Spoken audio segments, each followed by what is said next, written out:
Ba. Hey guys, I'm back again, and I have a story for you this time. I took a class this past semester that was all about mythology, and my professor was probably certifiably insane, which made it way better. But every class he started off with a story, or just told us a story halfway through, or lost his train of thought and told us a story, but we heard stories anyways, so I'm going to tell you one of my favorites. It's called Sedna and the Fulmar. A fulmar is kind of like a seagull, and it takes place up north in the Inuit land. So, Sedna was a very beautiful young Inuit girl who lived alone with her father, and she was getting close to the time for her getting married. So, all the boys from village would come and find her and ask her for her hand in marriage. And she'd always say no because she was very, very proud and very vain. Well, one day Fulmar came to her house with her father and said, "Oh, Sedna, if you come live with me and marry me, I'll give you the most wonderfully soft things to sleep upon, and a big, beautiful house, and there will always be food for you." And Sedna, vain though she was, wasn't too dumb of a girl, and said, "Why, of course," and flew off with the Fulmar to his land. Well, when she got there, she found that the Fulmar had lied to her. She didn't sleep on soft reindeer skins, she slept on tough walrus hides, and her house was covered in fish skins, and there was only greasy, oily fish that the other Fulmars brought her to eat, never proper seal meat. And so, sitting there sad and alone, she cried about her sad fate and waited for her father to come visit her. Well, a year later, her father came out in his boat, I guess, in his kayak, and asked her how she was as her husband was out, and she said, "Oh, father, I'm so sad. I'm so cold and uncomfortable, and I'm always hungry. Please, please, please, take me home."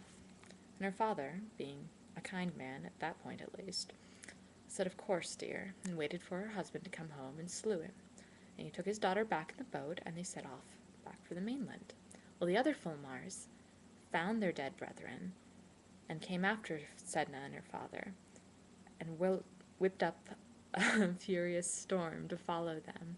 And her father, fearing for his life, threw Sedna overboard to save himself. But Sedna, trying to save herself, clung to the edge of the boat, and so her cruel father raised a knife and cut off her first row of knuckles, and they swam away and became whales, and her fingernails became whale bones. And Sedna just clung all the tighter, and so her father cut off the second row of knuckles, and they swam away and became seals. And when she continued to cling, her father cut off the third row, and they became land seals. And so Sedna, falling into the ocean, was thought to be dead, and the Fulmars left them alone. Her father brought her back overboard and took her back to shore.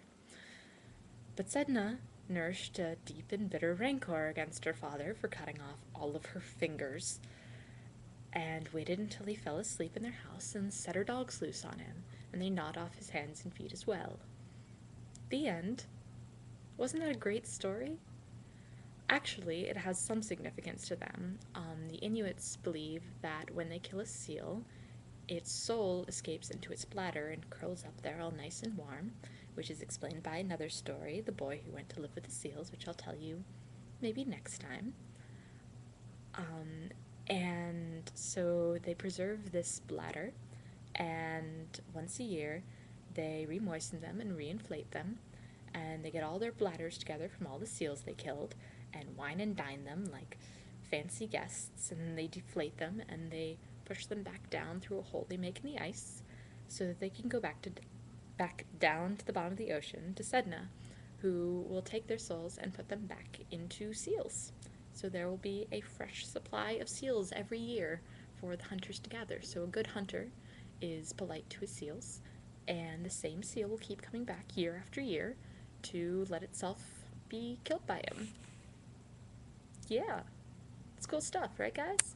So if I don't see you again before, happy holidays and Merry Christmas, and stay safe. Love you, bye.